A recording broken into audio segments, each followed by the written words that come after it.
ከሰውን የፈጣሪ ሁሌ ከጎን ቁርስም ሳምራት አብሳይ እኔ ብቻ ነኝ ለኔ ግን አልልም ብቻዬን ልብላ ይምጣ ካለ የሚበላ ሁሌም ክፍት መድረኩ ካልጠፋ የጥበብ መላ ቃላት አስተዳደር ግጥም አደራደሬ ተደብቆብኝ ሳላቆ በውስጤ እስከ ዛሬ ከዘገየ ቢገባኝም ቢገለጥልኝ ዛሬ ይኸው ማከታተሉን ቀጠልኩ ከትላንት ተምሬን አይነግዝም ዝም አይነግዝም ዝም አይነግዝም ዝም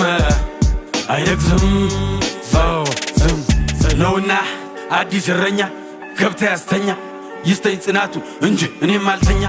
ስምህ ማን ነው ይላሉ ጥያቄ ያበዛሉ ከየት እንዴት እስከ ዛሬስ ወዴት ነበርክ ይላሉ እኔም እቀጥላለሁ መልስ ሰጣቸዋለሁ ዋናው እኔም መምጣቴ እናንተ መውደዳችሁ ነው ከነበረው ቀን ይበልጣል ከዚህ በኋላ ያለው እላለሁ መልስ